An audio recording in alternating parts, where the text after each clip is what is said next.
সবাইকে আরেকটি নতুন ক্লাসে স্বাগত জানাচ্ছি। এর আগের দিন আমরা আলোচনা করেছিলাম তোমাদের ক্লাস 12 থার্ড সেমিস্টার এডুকেশনের যে শেষ চ্যাপ্টার রয়েছে ইতিবাচক মনোবিজ্ঞানের উপর, সেই ইতিবাচক মনোবিজ্ঞানের প্রথম ক্লাস আমরা করেছি। যারা দেখনি তারা এর আগের ক্লাসটা দেখে নিলে পরের ক্লাসটা স্মুথলি বুঝতে পারবে। আজকে আমরা যে বিষয়টা নিয়ে আলোচনা করব সেটা হচ্ছে মার্টিন সেলিগম্যান যে সর্বপ্রথম এই ইতিবাচক মনোবিজ্ঞানের ধারণাটা দিয়েছিল। তিনি এই ইতিবাচক মনোবিজ্ঞানের ক্ষেত্রে একটা গুরুত্বপূর্ণ মডেল দিয়েছেন, যেটাকে বলা হচ্ছে পারমা মডেল। ঠিক আছে, এই পারমা মডেলটা আজকে আমরা জানব। অ্যাকচুয়ালি যদি আমরা সাইকোলজির অন্যান্য টপিকগুলো আলোচনা করি তাহলে সেখানে কি একটা অবজেক্টিভিটি কাজ করে, ঠিক আছে, একটা মানসিক প্রক্রিয়ার উপর কাজ হয়, ঠিক আছে। কিন্তু যখন পারমা মডেল আমরা আলোচনা করব তখন পারমা মডেলে আমরা দেখতে পাচ্ছি যে এটা আমার মনে হচ্ছে যে সাইকোলজি থেকে কেন যেন একটু আলাদা ধরনের একটা আলোচনা। এখানে পারমা মডেল যেটা মডেল, সেই মডেলটার মূল উদ্দেশ্য হচ্ছে একজন মানুষ কিভাবে তার সুখী জীবনযাপন করতে পারে, অর্থাৎ তার জীবনের প্রত্যেকটা ক্ষেত্রকে সে গুরুত্ব দিয়ে একটা স্যাটিসফাইড জীবনযাপন করতে পারে। সে যাতে তার জীবনটা নিয়ে সন্তুষ্ট থাকে, স্যাটিসফাইড থাকে, সে যাতে আনন্দ অনুভব করে এবং তার জীবনটা স্মুথলি রান করে। ঠিক আছে, তো এক্ষেত্রে এই মার্টিন সেলিগম্যান এক্ষেত্রে 5টি উপাদানের কথা বলেছেন বা 5টা নীতির কথা বলেছেন, যে 5টা নীতি বা প্রিন্সিপাল যদি কোনো মানুষ অনুকরণ করে তাহলে তার জীবনটা সুস্থ স্বাভাবিকভাবে সাফল্যের সঙ্গে সে জীবনটা কাটাতে পারবে এবং জীবনের শেষে গিয়ে তার মধ্যে একটা অ্যাকমপ্লিশমেন্ট আসবে যে না, আমার জীবনটা আমি যথেষ্ট কি করেছি, জীবনযাপনটা করেছি আমি। অর্থাৎ যেই কথাটা আমরা শুনি অনেক ক্ষেত্রে যে আমরা জীবনটা অনুভব করেছি, উপভোগ করেছি, এই জায়গাটা, এই যে এই অনুভূতিটা সেই মানুষটার মধ্যে আসবে যদি এই 5টা দিক সে মেনে চলে। তাহলে আমরা চলো মূল আলোচনায় চলে যাই। আমরা জানি যে ইতিবাচক মনোবিজ্ঞান বা পজিটিভ সাইকোলজির যে কনসেপ্টটা দিয়েছিল মার্টিন সেলিগম্যান। কে দিয়েছিল? মার্টিন সেলিগম্যান। এবং যে এই শব্দটা সর্বপ্রথম ব্যবহার করেছিল কে? আব্রাহাম মাসলো, তার পেশনা এবং ব্যক্তিত্ব বইয়ে। তো এক্ষেত্রে যদি আমরা পারমা মডেলের কথা বলি, এই পারমা মডেলটা দিয়েছে কে? মার্টিন সেলিগম্যান। কে দিয়েছে? মার্টিন সেলিগম্যান। কত সালে দিয়েছে? 2011 সালে। কত সালে? 2011 সালে তার ফ্লোরিস নামক বইয়ে। কোন বইয়ে? তার ফ্লোরিস নামক বইটা তিনি যে লিখেছিলেন, সেই বইয়ে তিনি এই 2011 সালে এই পারমা মডেলটি উল্লেখ করেছেন। এর আগে আমরা দেখেছি যে অথেন্টিক হ্যাপিনেস, লার্ন অপটিমিজম এবং ফ্লোরিস, এই 3টা বই নাম আমরা এর আগের ক্লাসে জেনেছি। তো তার যে লাস্ট বই অর্থাৎ ফ্লোরিস যে বইটা 2011 সালে তিনি পাবলিশ করেন, সেই বইয়ে এই পারমা মডেলটা উল্লেখ করা হয়।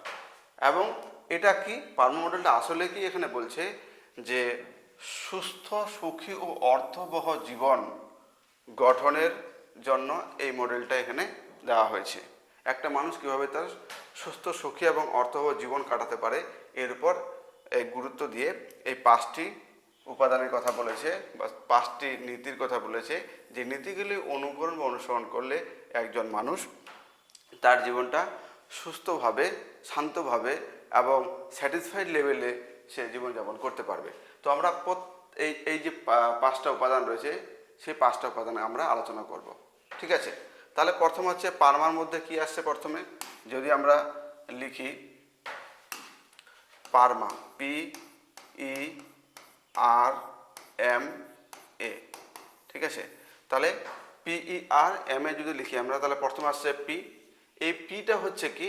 Positive emotion. কি? পিটা হচ্ছে পজিটিভ ইমোশন অর্থাৎ ইতিবাচক অনুভূতি। কি? পজিটিভ ইমোশন হচ্ছে ইতিবাচক অনুভূতি, অর্থাৎ একটা মানুষের মধ্যে ইতিবাচক এবং নেতিবাচক উভয় ধরনের অনুভূতি রয়েছে। ঠিক আছে, তো এখানে বলা হচ্ছে যে আমাদের সবসময় ইতিবাচক অনুভূতিগুলির প্রতি আমাদেরকে বেশি গুরুত্ব দেওয়া উচিত। সেই ইতিবাচক অনুভূতিগুলো কেমন? যেমন আমরা কি করি? আনন্দ হই, আমরা কৃতজ্ঞতা স্বীকার করি, আমাদের ভবিষ্যৎ নিয়ে একটা আশা রয়েছে, আমাদের মধ্যে ভালোবাসা রয়েছে।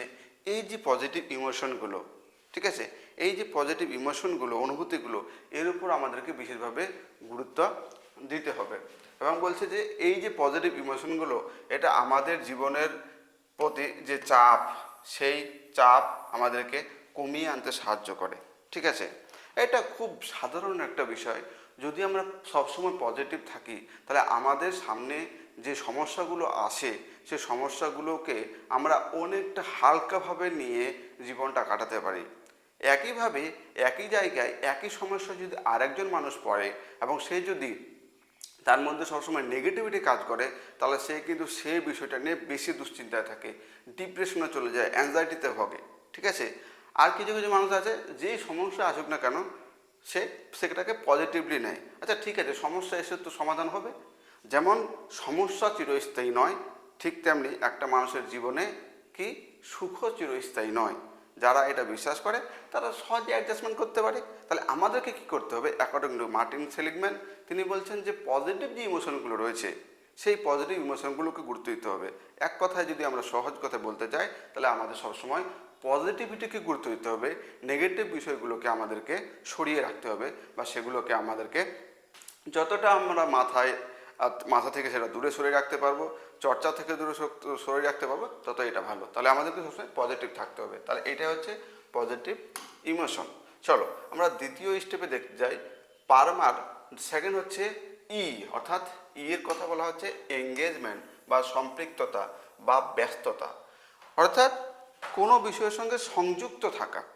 সহজ কথা, এঙ্গেজমেন্ট হচ্ছে কোনো বিষয়ের সঙ্গে সংযুক্ত থাকা। এবং সেই কোন বিষয়ের সঙ্গে আমরা সংযুক্ত থাকতে পারি? যে বিষয়গুলোতে আমাদের মনোযোগ এবং আগ্রহ থাকে, সেই বিষয়গুলোর সঙ্গে যুক্ত থাকা।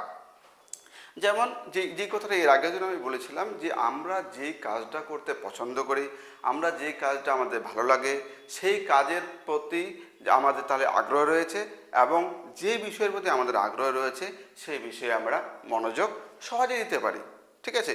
যেমন আমি মনোযোগ বোঝাতে গিয়ে স্টুডেন্টদেরকে একটা সহজ একটা উদাহরণ দিই। যে ধরে নাও যে একটা বিশাল মাঠ রয়েছে তোমাদের সামনে।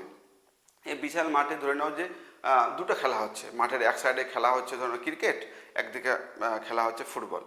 এবার তুমি হয়তো গ্যালারিতে বসে আছো, তুমি কোনটা দেখবে? ক্রিকেট খেলা দেখবে না তোমরা ফুটবল খেলা দেখবে? কারণ দুটো খেলায় তোমার চোখের সামনে, কিন্তু আমরা মনোযোগ কিন্তু দুটোতে একসঙ্গে দিতে পারি না, বুঝা গেল? তাহলে আমরা মনোযোগ দেবো একটাতে, তাহলে তুমি কোনটাতে মনোযোগ দিবে? সেটা ডিপেন্ড করবে তোমার আগ্রহ কোন বিষয়ে রয়েছে। ধরে নাও যে তোমার আগ্রহ রয়েছে ক্রিকেটে, তাহলে তোমার সামনে ফুটবল খেলা হচ্ছে, ক্রিকেট খেলা হচ্ছে, তুমি ফুটবলে নজর দেবে না, কিসে নজর দেবে? ক্রিকেটে দেবে। কারণ তোমার সেই জায়গাটা আগ্রহ রয়েছে বলে মনোযোগটা সহজাতভাবেই সেই জায়গাটায় তোমার চলে যাবে। এবং দেখবে যে যেই জায়গাটাতে আমাদের আগ্রহ রয়েছে এবং সেই জায়গাটাতে আমরা সহজে মনোযোগ দিতে পারি, এবং সেই বিষয়টাতে কখন যে টাইম পেরিয়ে যায়, সময় পেরিয়ে যায়, সেই বিষয়টাতে কিন্তু আমাদের কোনো খেয়াল থাকে না, ঠিক আছে। তো দেখবে যে কিছু কিছু মানুষ ধরে নাও যে ছবি আঁকছে, হ্যাঁ, 5 ঘন্টা 7 ঘন্টা ধরে একটা ছবি আঁকছে। তাহলে আমরা যদি কেউ তার সামনে বসে থাকি, তাহলে তো বিরক্ত হয়ে যাব। কারণ আমাদের সেই জায়গাটাতে ইন্টারেস্টেড নই, আমরা সেই বিষয়টা আমরা সেরকম মনোযোগ দিতে পারবো না। আর ওকে হয়তো 5 ঘন্টা, হয়তো 5 মিনিট মনে হবে। কেন?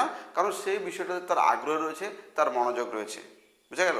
তো আমরা সেই বিষয়ের উপর সংযুক্ত থাকবো বা সম্পৃক্ত থাকবো সেই কাজের সঙ্গে, যে কাজে আমাদের আগ্রহ রয়েছে, আমরা সহজে মনোযোগ দিতে পারি। এবং যদি আমরা সেই কাজে মনোযোগ দিই, তাহলে আমাদের জীবনটা একটা ফ্লোর মধ্যে চলতে থাকে, এবং আমরা আমাদের দক্ষতা সর্বোচ্চ শিখরে পৌঁছাতে পারি।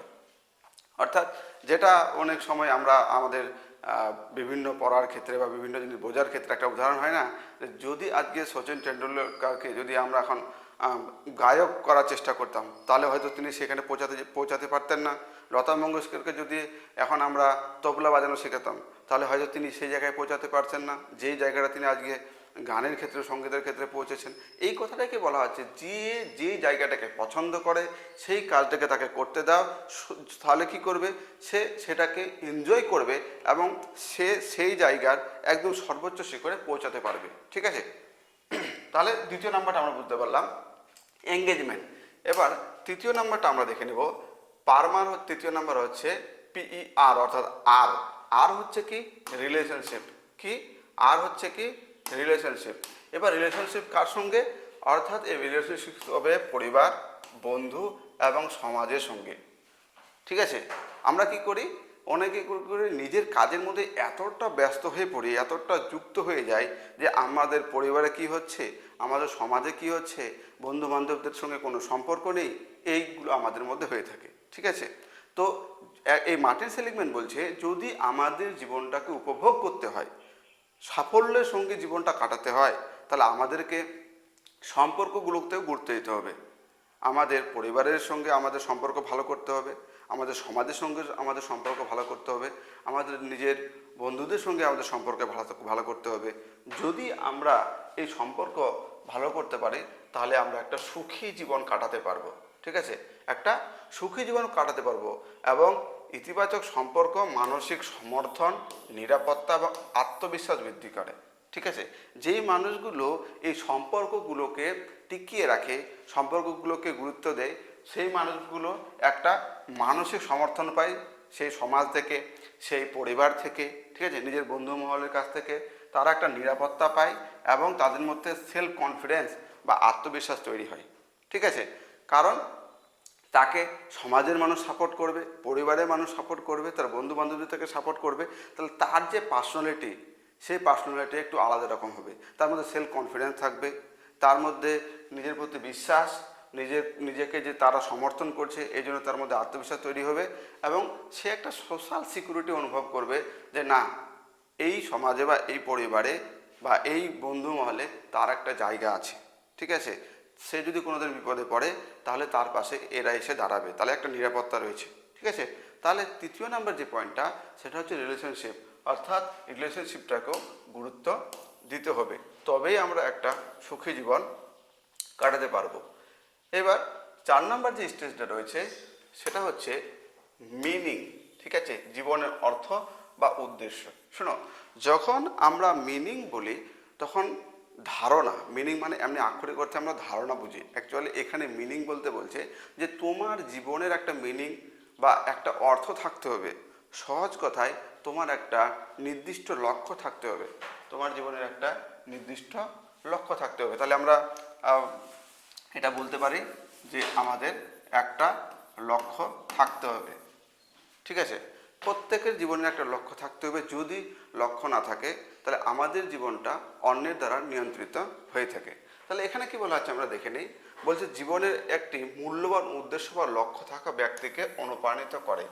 যদি আমাদের মধ্যে একটা নির্দিষ্ট লক্ষ্য না থাকে তাহলে কিন্তু আমরা কোনো কাজে মনোযোগ দিতে পারি না, আমরা কঠোর পরিশ্রম করতে পারি না, আমরা চেষ্টা তো অনেক করি কিন্তু কোনো জায়গায় পৌঁছাতে পারি না, কারণ আমাদের মধ্যে কোনো লক্ষ্য নেই। তাহলে প্রত্যেকের জীবনের একটা মিনিং রাখতে হবে বা থাকতে হবে, একটা জীবনের লক্ষ্য রাখতে হবে এবং এটি ব্যক্তি এবং সমাজের কল্যাণে অবদান রাখতে পারে এমন একটা লক্ষ্য রাখতে হবে। অর্থাৎ এমন লক্ষ্য ঠিক করতে হবে যেটা সমাজের একটা অবদান রাখতে পারে এবং নিজের জীবনের একটা তৃপ্তি পেতে সাহায্য করবে। অর্থাৎ আমার ইচ্ছা হচ্ছে যে আমি কোনো একটা প্রতিষ্ঠানে কাজ করব, এতগুলো মানুষের সেবা করব, বা আমি একটা প্রতিষ্ঠান খুলে সেখানে অনেককে কাজ দিব। এইরকম যে লক্ষ্যগুলো রয়েছে সেইগুলো লক্ষ্য রাখতে হবে যাতে নিজের জীবনে একটা স্যাটিসফ্যাকশন তৈরি হয় এবং নিজে সেই লক্ষ্য অর্জনের জন্য কঠোরভাবে পরিশ্রম আমরা করতে পারি মনোযোগ এবং আগ্রহের সঙ্গে। এক্ষেত্রে একজন মানুষের জীবন স্যাটিসফ্যাকশনের দিকে চলে যায়। তাহলে মিনিং অর্থাৎ জীবনের লক্ষ্য থাকতে হবে। তারপরে হচ্ছে অ্যাকমপ্লিশমেন্ট বা যেটাকে বলছে যে অর্জন বা সাফল্য।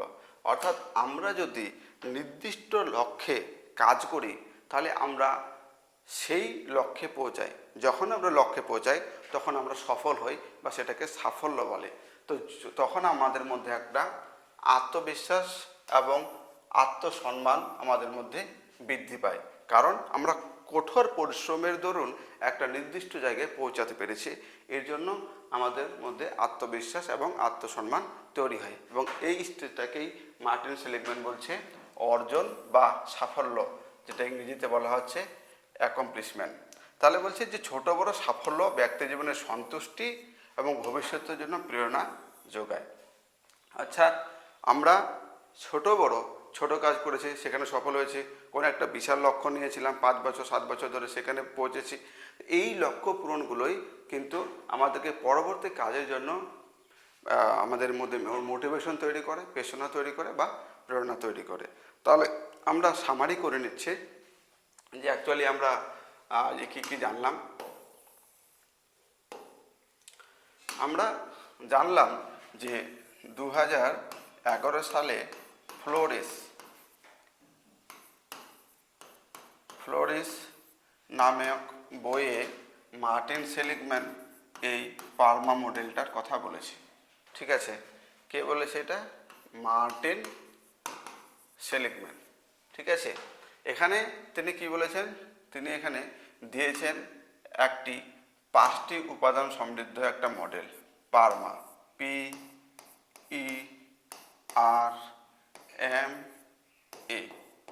পার্মা। এবার এইগুলোর মানে আমরা সহজে দেখে নেব। এটা হচ্ছে পজিটিভ ইমোশন। পি থেকে কি? পজিটিভ ইমোশন, অর্থাৎ সবসময় আমাদের কি পজিটিভ থাকতে হবে। কি করতে হবে? আমাদেরকে পজিটিভ থাকতে হবে। ঠিক আছে, তারপরে হয়েছে কি এঙ্গেজমেন্ট, অর্থাৎ আমাদেরকে কোনো বিষয়ের সঙ্গে যুক্ত থাকতে হবে, অর্থাৎ আমাদের মনোযোগের, আমাদের আগ্রহ যে বিষয়ের সঙ্গে রয়েছে সেই বিষয়ে আমরা মনোযোগের সঙ্গে আমাকে যুক্ত থাকতে হবে, আমাদেরকে কাজ করতে হবে। তাহলে এটা হচ্ছে এঙ্গেজমেন্ট। তারপরে হচ্ছে রিলেশনশিপ, অর্থাৎ সম্পর্কগুলো ভালো রাখতে হবে সবার সঙ্গে। ঠিক আছে, কার সঙ্গে? এই যে বন্ধুমহল, পরিবার, এদের সঙ্গে সম্পর্কগুলো ভালো রাখতে হবে। ঠিক আছে, তারপরে হচ্ছে কি? তারপরে হচ্ছে মিনিং, অর্থাৎ জীবনের একটা লক্ষ্য থাকতে হবে। কি থাকতে হবে? জীবনের একটা লক্ষ্য থাকতে হবে। বলে দিলাম জীবনের লক্ষ্য। এবং লাস্ট যেটা হচ্ছে সেটা হচ্ছে অ্যাকমপ্লিশমেন্ট বা সাফল্য। অর্থাৎ আমরা যখন কোনো একটা নির্দিষ্ট লক্ষ্যের জন্য কঠোর পরিশ্রম করব, তখন আমরা শেষে সাফল্যে পৌঁছাবো, সেটা হচ্ছে অ্যাকমপ্লিশমেন্ট। তাহলে সহজ কথায় পার্মা হচ্ছে positive emotion, engagement, relationship, meaning and accomplishment.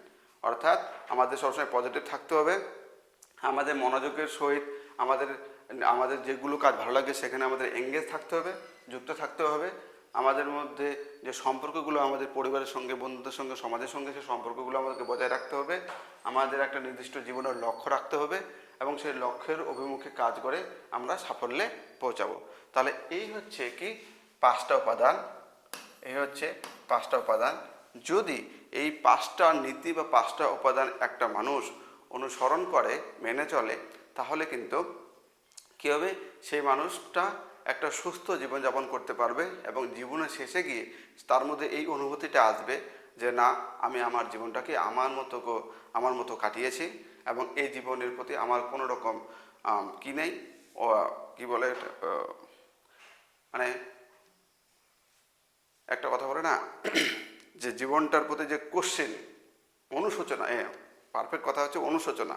তার জীবনটা নিয়ে অনুশোচনা থাকবে না, সে সেটাকে উপভোগ করে কাটিয়েছে, সে তার জন্য তার মধ্যে স্যাটিসফ্যাকশন থাকবে। ঠিক আছে, তাহলে আজকে এটুকুই তোমরা এই ক্লাসে আমরা করলাম। তাহলে সহজ কথায় 2011 সালে মার্টিন সেলিগম্যান পার্মা মডেল দিয়েছে, যেখানে 5টি উপাদান রয়েছে, PERMA, অর্থাৎ পজিটিভ ইমোশন, এঙ্গেজমেন্ট, রিলেশনশিপ, আর কি positive emotion, engagement, relationship, meaning and accomplishment. ঠিক আছে, তাহলে আজকে এই পর্যন্ত। এরপরের ক্লাসে আমরা এই অধ্যায় থেকে, ইতিবাচক মনোবিজ্ঞানের এই যে অধ্যায়টা থেকে, এই অধ্যায়টা থেকে কী কী এমসিকিউ আসতে পারে সেই এমসিকিউগুলো আলোচনা করব। সবাইকে এই ক্লাসে পুরোটা দেখার জন্য ধন্যবাদ।